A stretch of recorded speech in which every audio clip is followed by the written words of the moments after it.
أعوذ بالله من الشيطان الرجيم. بسم الله الرحمن الرحيم. وإذ يرفع إبراهيم القواعد من البيت وإسماعيل ربنا تقبل منا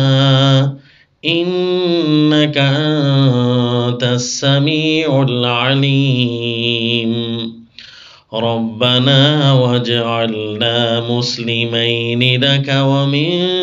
ذريتنا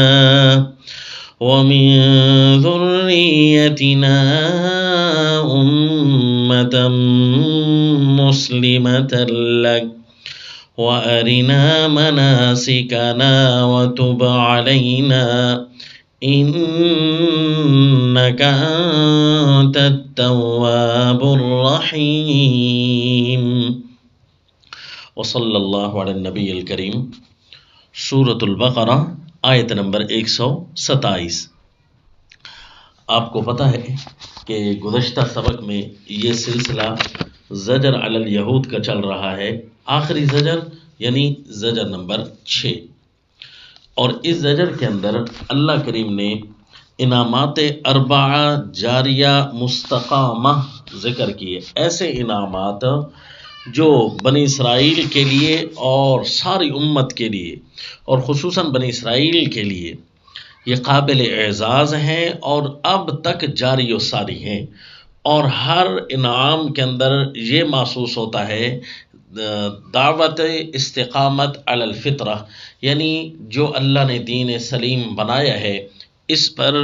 استقامت دکھانی ہے. کیونکہ آپ کو پتہ ہے کہ یہ جو زجر نمبر 6 ہے یہ اصل میں تو شرح چل رہی ہے نا اس آیت کی کہ جس کے اندر رکوع نمبر 5 کے سارا رکوع کی شرح ہی چلے گی نا. تو رکوع نمبر 5 کی یہ جو اب آیت آئی تھی وَاسْتَعِينُوا بِالصَّبْرِ وَالصَّلَاةِ، یہ اس کی تفسیر شرح چل رہی ہے.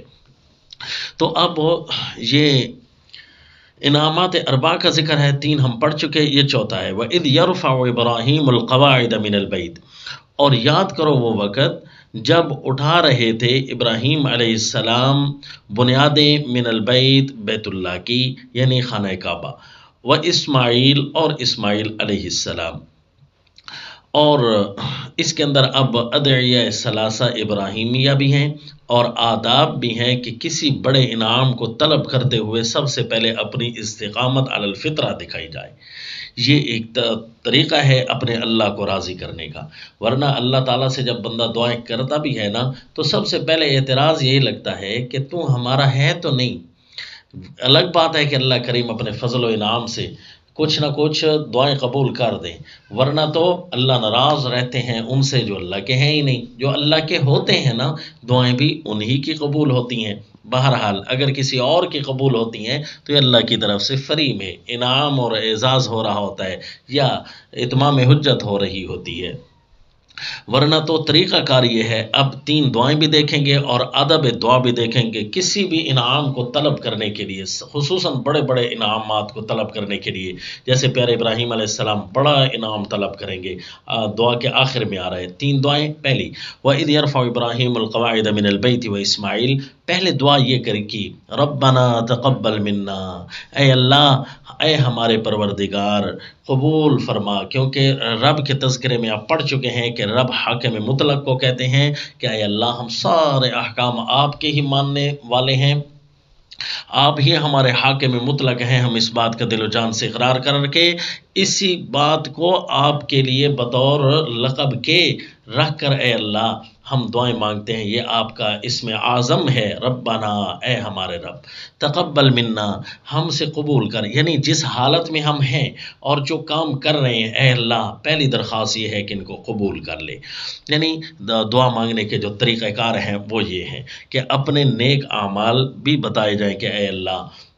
میں یہ اللہ کو بتانے کے مطلب یہ نہیں کہ اللہ کو پتہ نہیں ہوگا، نہیں، اپنی استقامت کی دہرائی ہو رہی ہوگی. اے اللہ میں آئندہ بھی اسی طرح رہوں گا، اب جتنے میں نیک کام کر رہا ہوں ان کو تو قبول فرما. کیونکہ میرا نظریہ ہے انکا، کیونکہ تو ہی تو السمیع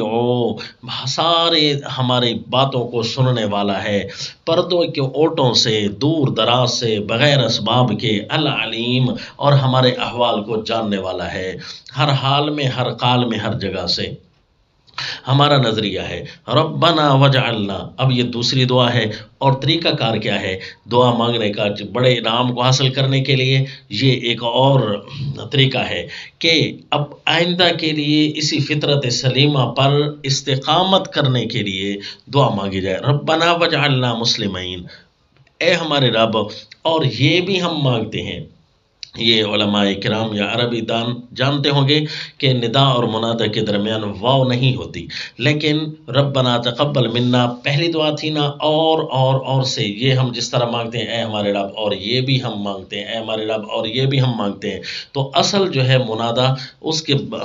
کے بعد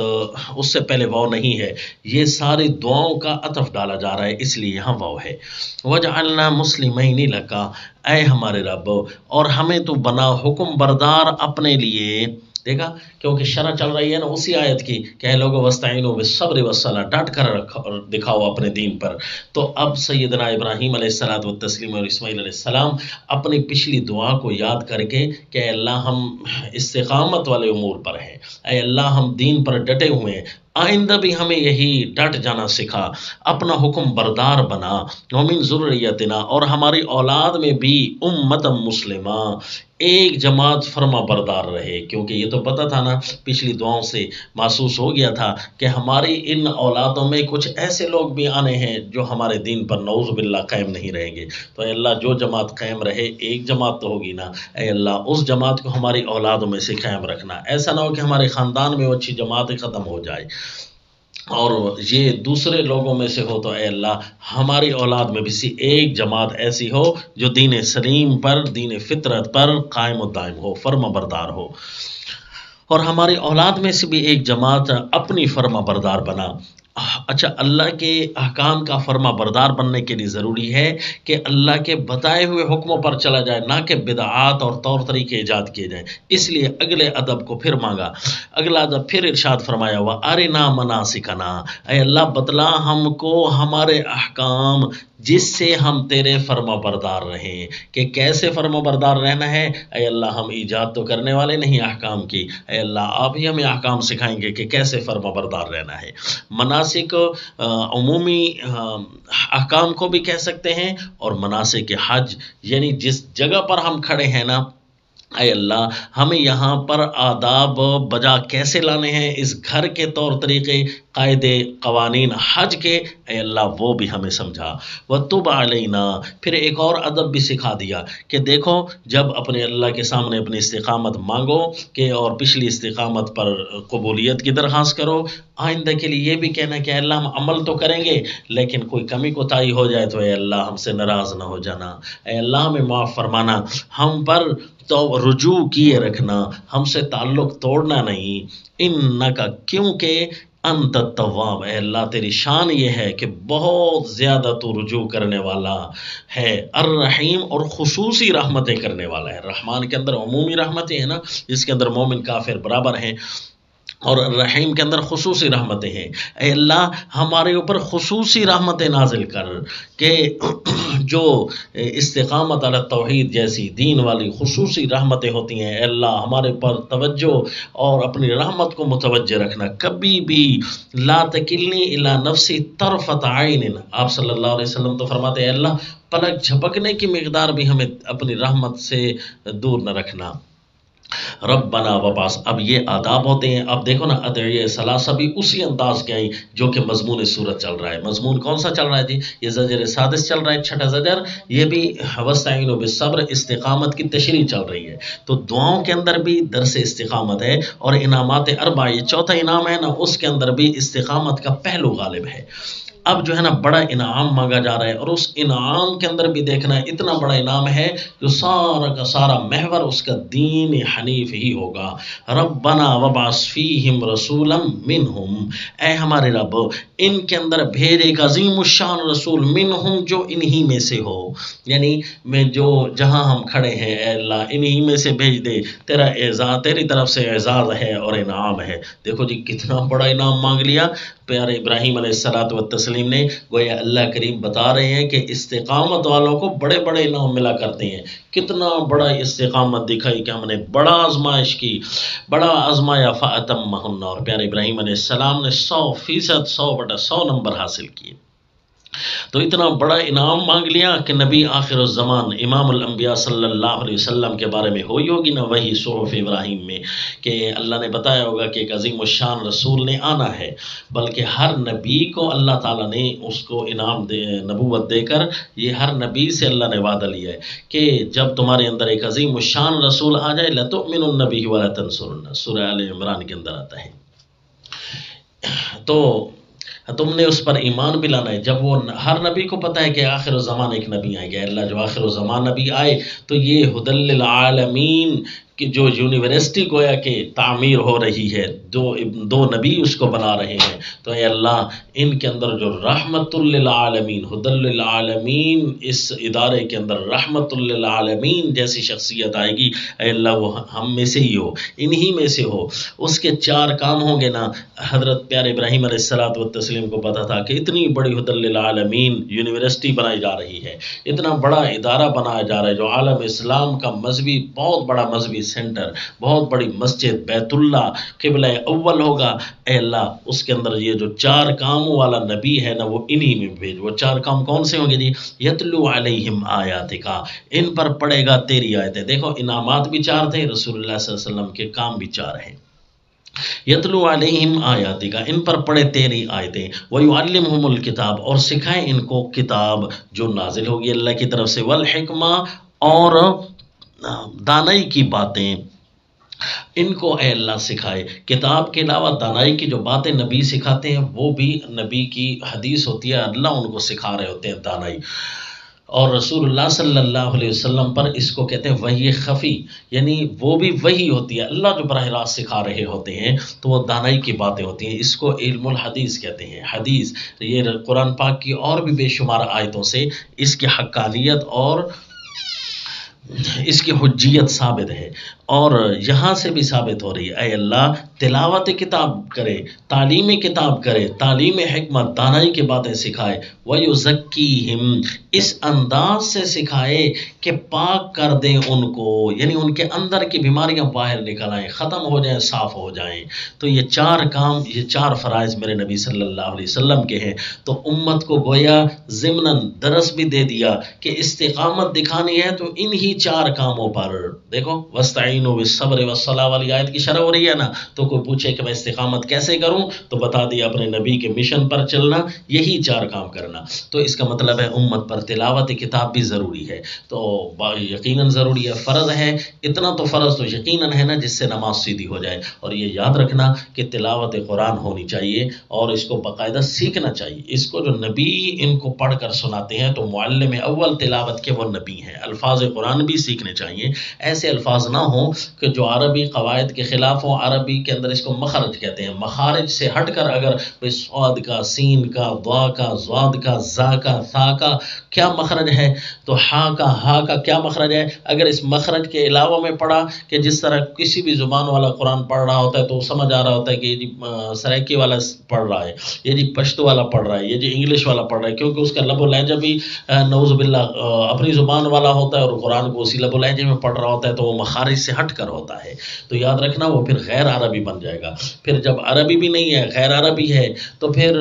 نماز کیسے ہوگی؟ اس لیے بہت زیادہ ڈرنا چاہیے۔ میرے نبی کے فرائض ہیں تو امت کے فرائض کیوں نہیں ہوں گے؟ لہٰذا تلاوت کتاب کو باقاعدہ سیکھنا ہے، اور صرف یہاں تک محدود نہیں ہونا، زبان تک صرف